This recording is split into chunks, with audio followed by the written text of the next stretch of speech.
Assalamualaikum warahmatullahi wabarakatuh. Shalom, Om Swastiastu, Namo Buddhaya, salam kebajikan. Hai semuanya, aku Indah Febriani dengan NIM 2208016291. Di sini aku akan berbagi sedikit tentang konstitusi. Apa itu konstitusi?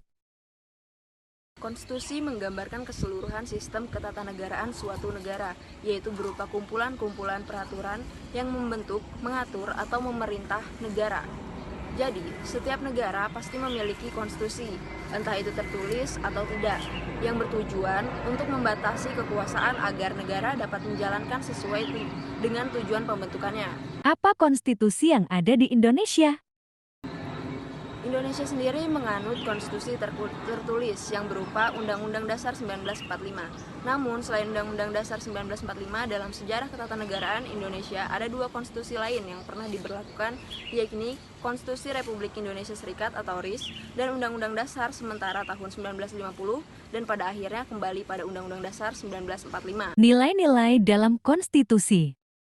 Konstitusi memiliki tiga nilai. Yang pertama, normatif, yang berarti konstitusi benar-benar dijalankan secara utuh. Yang kedua, nominal, yang berarti konstitusi belum benar-benar dijalankan secara maksimal. Dan yang ketiga, semantik, yang berarti konstitusi tidak dijalankan sama sekali dan hanya menjadi sebuah pajangan. Seharusnya setiap konstitusi bernilai normatif agar tujuan suatu negara dapat tercapai dengan maksimal. Tapi konstitusi di Indonesia menurut saya masih bernilai nominal karena masih banyak peraturan di dalam konstitusi yang belum dijalankan dengan baik. Seperti yang kita ketahui juga, Undang-Undang Dasar 1945 telah diamandemen atau diubah sebanyak 4 kali, mulai dari tahun 1999 sampai dengan 2002. Amandemen ini dilakukan untuk memastikan bahwa konstitusi Indonesia tetap relevan dan dapat mengakomodasi perubahan zaman. Bagaimana alur perubahan konstitusi di Indonesia? Alur perubahan Undang-Undang Dasar 1945 diatur pada pasal 37 Undang-Undang Dasar 1945, yaitu 1. Usulan perubahan diajukan oleh minimal 1/3 dari jumlah anggota MPR. 2. Setiap usulan perubahan diajukan secara tertulis dan ditunjukkan dengan jelas bagian yang diusulkan untuk diubah beserta alasannya. 3. Sidang MPR dihadiri oleh minimal 2/3 dari jumlah anggota MPR. 4. Putusan pengubahan pasal Undang-Undang Dasar 1945 dapat dilakukan dengan persetujuan sekurang-kurangnya 50% ditambah 1 anggota dari seluruh anggota MPR.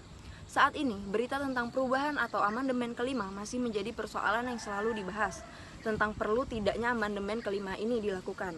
Sekian yang dapat saya sampaikan, semoga dapat bermanfaat untuk kita semua. Wassalamualaikum warahmatullahi wabarakatuh.